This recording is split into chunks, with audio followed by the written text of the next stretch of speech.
ప్రధాని Modi petrol diesel ధరలు పెంచి సామాన్యులపై భారం మోపారన్నారు సిపిఎం పొలిట్ బ్యూరో సభ్యుడు బివి రాఘవులు. పెట్రోల్ డీజిల్ ధరలను పెంచడాన్ని నిరసిస్తూ హైదరాబాద్ బాగ్లింగంపల్లి సుందరయ్య విజ్ఞాన కేంద్రం దగ్గర ర్యాలీ నిర్వహించారు. పశ్చిమాసియా యుద్ధాన్ని మోదీ పరోక్షంగా ప్రోత్సహిస్తున్నారని ఆరోపించారు. యుద్ధ సమయంలో పాటించని పొదుపు చర్యలు ఇప్పుడెందుకు పాటించాలని ప్రశ్నించారు. పెట్రోల్ డీజిల్ ధరల పెంపుతో ఆర్థిక వ్యవస్థ పతనమై ఉపాధి దెబ్బతింటుందన్నారు.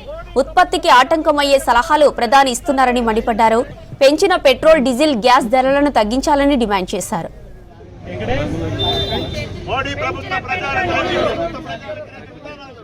కేంద్ర ప్రభుత్వం డీజిల్ పెట్రోల్ ధరలను మరోసారి పెంచింది. గతంలో గ్యాస్ ధరని 2 దఫాలు పెంచింది. మొత్తం ఈ ధరల పెంపుదల భారతదేశ ఆర్థిక వ్యవస్థ మీద, సామాన్య ప్రజల మీద తీవ్రమైన భారాన్ని మోపుతుంది. ఇప్పటికే ధరలు పెరిగిపోయినాయి. ఈ పెంపుదల మరింత భారాన్ని మోపుతుంది. అనేక పరిశ్రమలు దెబ్బతీలి కార్మికులు ఉపాధిని కోల్పోతున్నారు.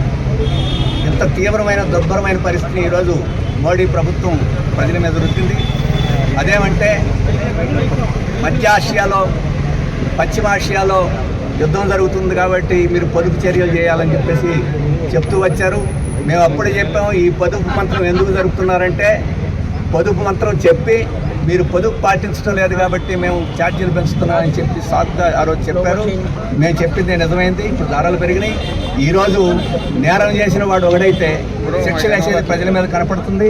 ఈరోజు అమెరికా, ఇజ్రాయెల్ కలిసి ఇరాన్ మీద యుద్ధం చేస్తే ఈ ధరలు, ఈ కొరత కారణమైంది.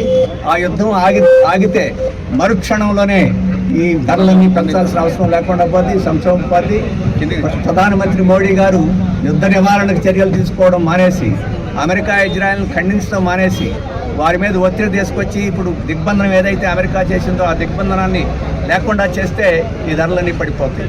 దానికి కృషి చేయకుండా, పల్లెత్తు మాట్లాడకుండా ఈరోజు అమెరికాకి దాసోహం అయిపోయి సాష్టాంగ నమస్కారం చేస్తూ ఈరోజు ప్రజలు మిమ్మల్ని భరించమని చెప్తున్నారు. పొదుపు చర్యలు ఇప్పుడు జ్ఞాపకం వచ్చినాయా? అంతకుముందు పొదుపు చర్యలు జ్ఞాపకం రాలేదా? ఇప్పుడు మంత్రులు, ముఖ్యమంత్రులు, ప్రధానమంత్రులు పొదుపు చర్యల గురించి మాట్లాడుతున్నారు. ఈ పొదుపు అనేది ఎప్పుడైనా చేయదే, అప్పుడు